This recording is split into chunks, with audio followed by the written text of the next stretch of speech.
असम की तरफ रुख करते हैं। असम के कई जिले इस वक्त हिंसा की चपेट में हैं। हालांकि आज से बोडो उग्रवादियों के खिलाफ ऑपरेशन ऑल आउट शुरू कर दिया गया है, जिसमें सेना, असम राइफल्स, सीआरपीएफ और असम पुलिस शामिल है। हम आपको बता दें कि असम में क्षेत्रीय वर्चस्व के नाम पर नरसंहार किया जा रहा है। बाहरी लोगों को निकालने के नाम पर बर्बर सलूक किया जा रहा है। 80 से ज्यादा लोग मौत के घाट उतारे जा चुके हैं। हजारों लोग घर छोड़ चुके हैं।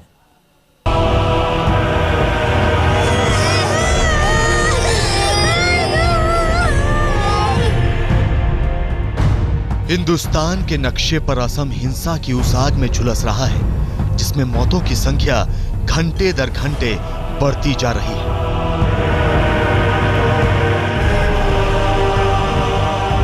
या ये कहें कि असम एक बड़े नरसंहार का गवाह बन रहा है।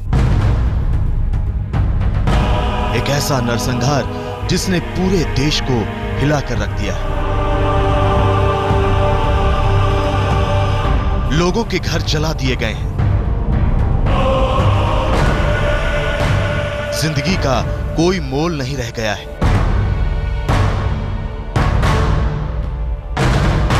चारों तरफ सिर्फ और सिर्फ मौत दौड़ रही है। उग्रवादी महिलाओं को मौत के घाट उतार रहे हैं, बच्चों को मार रहे हैं। यह समझ लीजिए कि असम में त्राही त्राही का मंजर है। क्यों हिंसा की आग में झुलस रहा है असम? क्यों मचा है असम में कत्लेआम? कौन कर रहा है असम में नरसंहार? असम में अब तक करीब 80 लोगों की मौत। आज हम आपको असम की पूरी असलियत बताएंगे। आखिर क्यों असम में ऐसा कत्लेआम मचा है?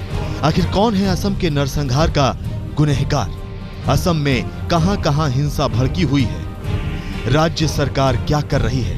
केंद्र सरकार क्या कर रही है? तो सबसे पहले आपको दिखाते हैं असम में करीब 80 लोगों की जिंदगी किसने और क्यों छीन ली।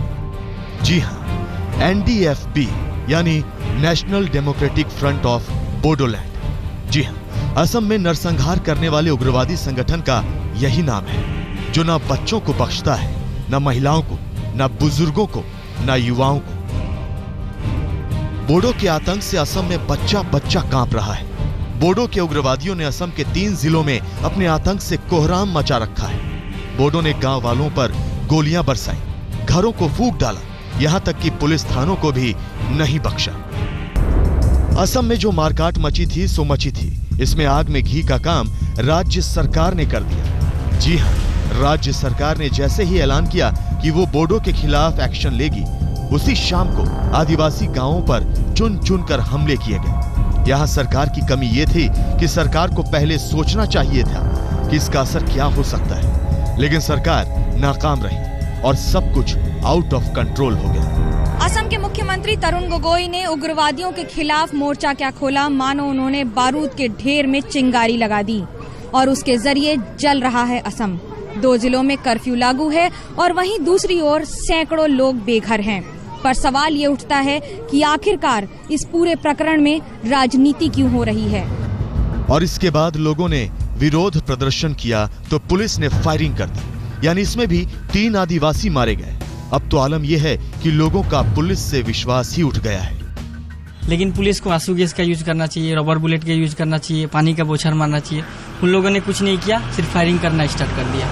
और वो भी फायरिंग मतलब पेड़ में करना चाहिए ना, फायरिंग सीधा मतलब जैसे कि मतलब आतंकवाद को मारा जाता है उसी तरह फायरिंग किया था। जितना पुलिसकर्मी है यहाँ का सब था।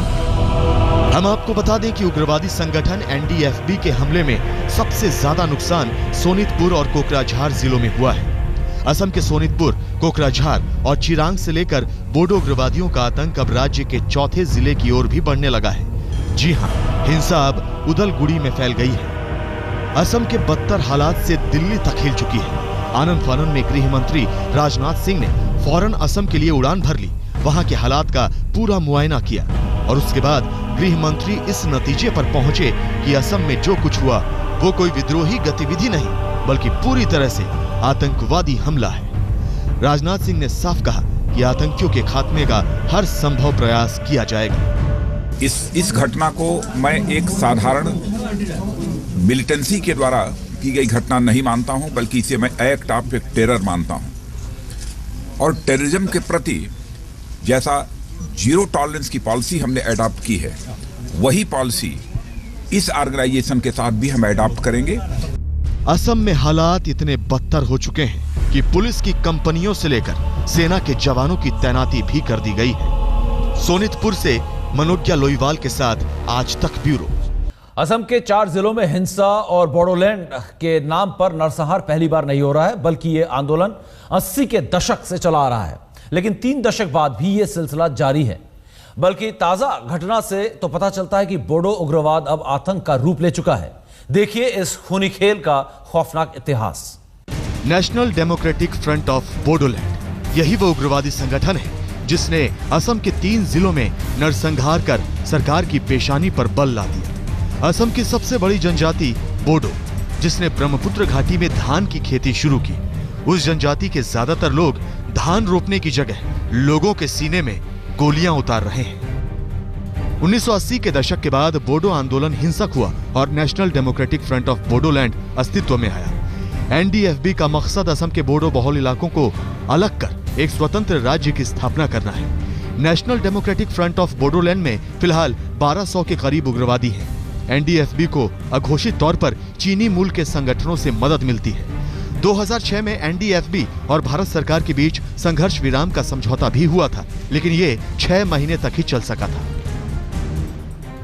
कोकराझार, चिरांग और सोनितपुर जैसे इलाकों में ही नहीं, बल्कि एनडीएफबी असम के कई और जिलों में भारी दहशत फैलाने का काम करता रहा है। एनडीएफबी की गतिविधियां ब्रह्मपुत्र नदी के उत्तर और उत्तर पश्चिम से संचालित होती हैं।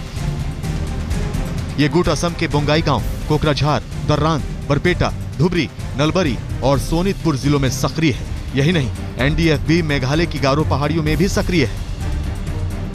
2011 में रंगिया के नजदीक अरुणाचल एक्सप्रेस में धमाका कर 12 लोगों को मौत के घाट उतारना हो, या फिर 2010 में 22 लोगों की हत्या करना।